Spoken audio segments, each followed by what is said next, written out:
Good evening, everyone. Welcome to the Late Show with me, Ryan. Today's topic is about neighbors. Before we dive into our topic, I'd like to introduce our guest today. Please welcome Aerin.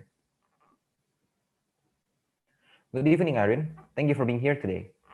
Good evening, Brian. Thank you for having me. I'm so grateful and happy to be here. Yes, and as you know, we'll be discussing about neighbors today.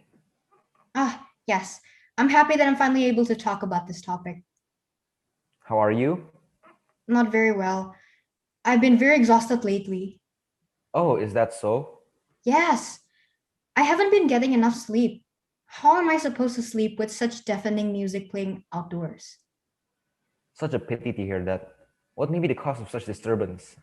Who else would it be besides that tiresome 14-year-old next door? What's the point of having such annoyance living near me? Ah, I see. You seem to be desperately troubled by your neighbor. May I ask how it all came about? Well, it was peaceful at first. But then he moved in, and this place hasn't been as quiet since. I'm certain that he's a percussionist.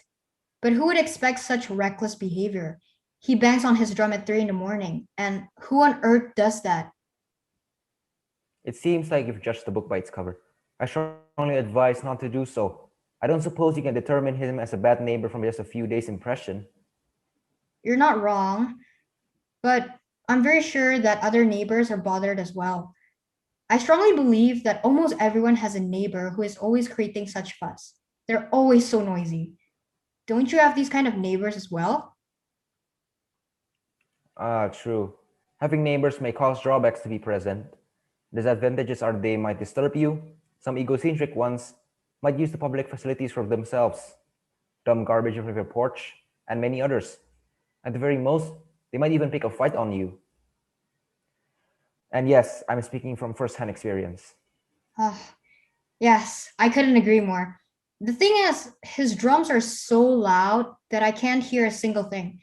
I wasn't even able to get enough sleep last night. If he keeps on playing on his drums, how am I supposed to cope with it? I'm sure other residents would have troubles doing their own thing too. Nevertheless, I think you should try to reach out to him. I suggest confronting him.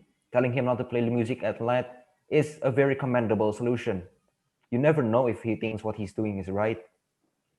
Though we have to keep in mind that he's just a 14-year-old teenager. I'm afraid it might be difficult to confront teenagers. We never even talk to each other. And I'm not that certain that he would actually listen to his neighbor when he's still new to the environment. I mean, he just moved in a few days ago. He might be shy. We don't know for sure. Ah, I get it. I don't quite blame you though. Many people I know in the city also have the same issues. Some people even come up with the idea that people in the countryside have better relationships with their neighbors than people in the city, which I can't agree less with. And what exactly makes you think so? How are you so sure about it? Why do I think so? Well, first and foremost, I think that people are more independent in the city. And while that may be something satisfactory, they find themselves happier living alone. And they feel easily disturbed by people around them.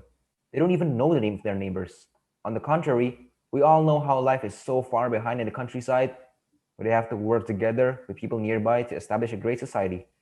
By enduring hardships and going through hard work together, this is where unbreakable bonds are created.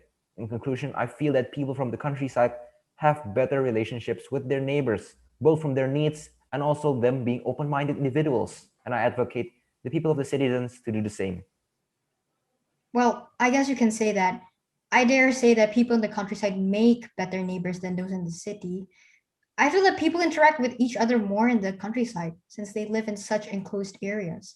Plus, they're more friendly.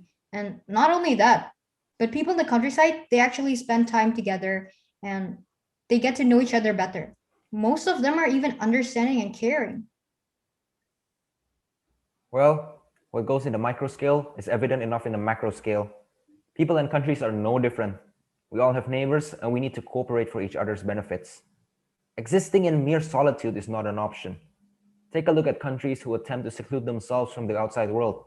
Tell me, how long have they lasted before giving in into the great pressure named globalization? Well, that's right. They won't survive. Countries secluding themselves from globalization won't know what's going on outside the world. They won't be able to share or discover news and inventions. It's more like living behind a closed door, or should I say a bubble. They trap themselves, and that's unfortunate for them. We all know that globalization itself has many benefits, mainly with countries helping each other to develop more. Well, I see, and I agree as well. I think that's all for today. Thank you for sharing your thoughts. I think that's all enough for today, and see you all next week.